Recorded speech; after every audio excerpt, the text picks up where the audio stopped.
வணக்கம். இப்ப இந்த காணொலியோட நோக்கம் என்ன அப்படின்னு பாத்தீங்கன்னா, பேங்க்ரியாட்டிக் கேன்சர், கணைய புற்றுநோய் பத்தி பொதுமக்களுக்கு ஒரு விழிப்புணர்வு கொடுக்கணும் அப்படிங்கிறது. இப்ப கணையம் அப்படிங்கிறது வயிற்றுக்குள்ள, நம்ம வயிற்றுல டீப்பா இருக்கிறதுலே ஆழமா இருக்கக்கூடிய ஒரு ஆர்கன், ஒரு அவயம். இப்ப கணையம் இயற்கையாவே ரெண்டு முக்கியமான வேலையை பார்க்கும். ஒண்ணு என்னன்னா இன்சுலின் செக்ரீஷன் கணையத்துல இருந்தா வரும். அப்படி இன்சுலின் கம்மியா இருந்தா சர்க்கரை வியாதி, டயபெட்டிஸ் வரும். ரெண்டாவது என்ன அப்படின்னு பாத்தீங்கன்னா, கணையத்துல இருந்து பேங்க்ரியாட்டிக் என்சைம்ஸ் இயற்கையாவே சில கெமிக்கல் செக்ரீட் பண்ணும். அந்த கெமிக்கல்ஸ் எதுக்கு அப்படின்னா, நம்ம சாப்பிடுற உணவுகள், அதுல இருக்க புரதம், அதெல்லாம் டைஜஸ்ட் பண்றதுக்கு இந்த கணையத்துல இருந்து வர என்சைம்ஸ் முக்கியம். நம்ம சாப்பிடுற சப்போஸ் ஒரு நான் வெஜிடேரியன் ஃபுட்டு இல்ல ஆயிலி ஃபுட்டு சாப்பிட்டாங்கன்னா அதுல இருக்க ஆயில் சக்தி, அதுக்கப்புறம் புரத சக்தி, இதை ரெண்டையுமே டைஜஸ்ட் பண்றதுக்கு பேங்க்ரியாஸ்ல இருந்து வர என்சைம் ரொம்ப முக்கியம். இப்ப இதுல கேன்சர் வருது அப்படின்னா யாருக்கு வரும் அப்படின்னா, பொதுவாவே வயசானவங்களுக்கு தான் வரும். ஓல்டேஜ் 60 வயசுக்கு மேல இருக்கிறவங்களுக்கு வரும். அதிகமா ஸ்மோக்கிங் ஹேபிட் உள்ளவங்க, அதிகமா ட்ரிங்க்ஸ் ஹேபிட் உள்ளவங்க, இவங்களுக்கு இந்த கேன்சர் வர்றதுக்கு வாய்ப்பு இருக்கு.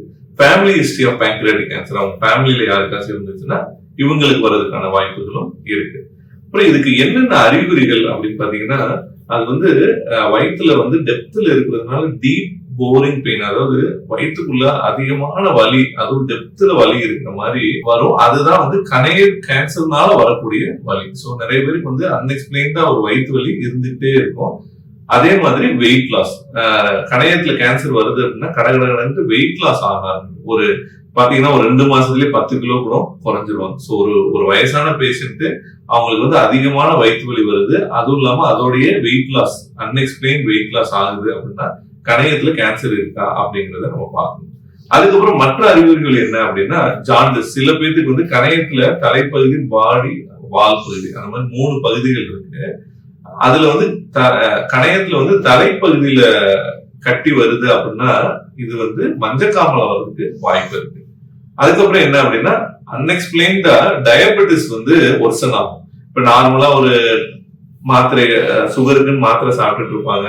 இப்ப திடீர்னு சுகர் கண்ட்ரோல் இல்லாம போகுது, வெயிட் லாஸும் ஆகுது, இல்ல மாத்திரை எடுக்கிற இடத்துல இன்சுலின் தேவைப்படுது அப்படின்னா அப்ப உள்ள கணைய கேன்சர் இருக்கா அப்படிங்கறத நாம செக் பண்ணணும். சோ இதெல்லாம் தான் அறிகுறிகள். சரி, இப்ப இது ஒரு பேஷண்டா எங்க கிட்ட வர்றாங்க, நாங்க கேஸ்ட்ரோஎன்டராலஜி டாக்டர், இவங்க எப்படி செக் பண்ணுவோம் அப்படின்னு பாத்தீங்கன்னா, 2 முக்கியமான டெஸ்ட். ஒரு சிடி ஸ்கேன் இருந்தாதான் கணையத்தை பார்க்க முடியும். சாதாரண அல்ட்ராசவுண்ட் ஸ்கேன்ல கணையம் தெரியாது, ஏன்னா டெப்த்ல இருக்கும். அதுக்குள்ள இருக்கிற சேஞ்சஸ், மாற்றங்கள்லாம் அல்ட்ராசவுண்ட்ல தெரியாது. சோ சிடி ஸ்கேன் தான் பெஸ்ட். அதுவும் கான்ட்ராஸ்ட் கொடுத்து எடுத்தாதான் கணையம் என்ன ப்ராப்ளம் இருக்கு அப்படிங்கிறது நமக்கு தெரியும். தேவைப்பட்ட சில பேஷண்ட்ஸ்க்கு எம்ஆர்ஐயும் சேர்ந்து பண்ணுவோம். அதுக்கப்புறம் டியூமர் மார்க்கர் CA19-9 இருக்கு. அது ரத்தத்துல இந்த மாதிரி கேன்சர் உள்ளவங்களுக்கு சில பேருக்கு ரத்தத்துல ஒரு கெமிக்கல் கூட இருக்கும். அது இந்த ரெண்டையும் நாங்க கண்டிப்பா டெஸ்ட் பண்ணுவோம்.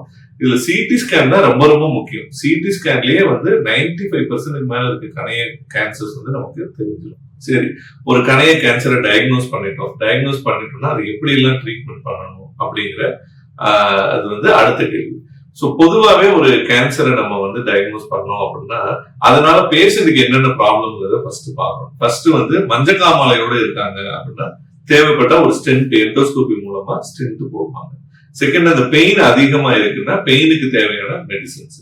மூணாவது அந்த கட்டியை எப்படி டேக்கிள் பண்றது. அந்த கட்டியை டேக்கிள் பண்றதுக்கு ஒண்ணு அறுவை சிகிச்சை பண்ணலாம், இல்ல கீமோ ரேடியேஷன், அதாவது கீமோதெரபி, கரண்ட், ரெண்டையும் சேர்த்து இது பண்ற மாதிரி. சோ இப்ப அறுவை சிகிச்சை பண்ணணும் அப்படின்னா இந்த கட்டி கணையத்துல தலைப்பகுதியில் இருக்கா இல்ல மிட் பகுதி, அதாவது பாடி பகுதியில் இருக்கா, டெயில் பகுதியில் இருக்கான்றத பொறுத்து. இப்ப தலைப்பகுதியில் இருக்குன்னா தலைப்பகுதி ஆஃப் த பேங்க்ரியாஸை ரிமூவ் பண்ணாது, விப்பிள்ஸ் ஆபரேஷன் பேரு. இல்ல இந்த பாடி பகுதி, டெயில் பகுதியில் இருக்கு அப்படின்னா டிஸ்டல் பேங்க்ரியாட்டிக். சோ அதுக்கு ஏத்த மாதிரி அறுவை சிகிச்சையை நம்ம டிசைன் பண்ணி பார்க்கணும்.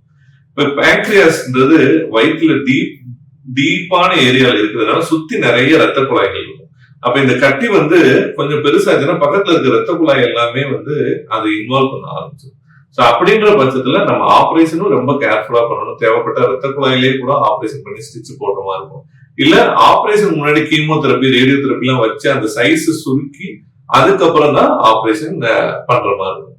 சோ இந்த மாதிரி இது ஒரு காம்ப்ளிகேட்டடான ப்ராப்ளம். இதை ஸ்டெப் பை ஸ்டெப்பா நாங்களுமே ஒரு team of surgeons, cancer specialist, அதுக்கப்புறம் என்னன்னு பாத்தீங்கன்னா ரேடியேஷன் பண்ற டாக்டர்ஸ், கேஸ்ட்ரோன்ட்ராலஜி எல்லாமே ஒரு டீமா தான் இதை மேனேஜ் பண்ணும். சோ இதை பத்தி பெருசா பயப்படணும் அப்படின்னு அவசியம் இல்லை. பட் என்னன்னா ஒரு கணையத்துல ஏதாச்சும் பிரச்சனை இருக்கு அப்படின்னு ஒரு டாக்டர் சஸ்பெக்ட் பண்ணா நீங்க உடனே ஸ்கேனோ ஏதோ எடுத்துறது ரொம்ப ரொம்ப நல்லது. ஏன்னா இந்த கணைய புற்றுநோயை முன்னாடியே டயக்னோஸ் பண்ணாதான் இதை கம்ப்ளீட்டா கியூர் பண்ண முடியும். அதாவது சின்ன சைஸ், அந்த சைஸ்ன்னு பார்த்தா அந்த 3 சென்டிமீட்டர் கீழே இருக்கிறப்பதான் இதை முழுவதுமா ஆபரேஷன் பண்ணி எடுக்கிறதுக்குன்னா வாய்ப்பு நம்ம கம்மி. அதனால ஏர்லி டயக்னோசிஸ் தான் ரொம்ப ரொம்ப இம்பார்ட்டன்ட். அதுக்கு ஏதாச்சும் தொடர்ந்து ஒரு 3-4 மாசம் சிம்டம் இருந்துகிட்டே இருக்குன்னா தயவுசெய்து சீக்கிரமே ஒரு கேஸ்ட்ரோன்ட்ராலஜிஸ்ட் போய் பார்க்கணும். தேங்க்யூ.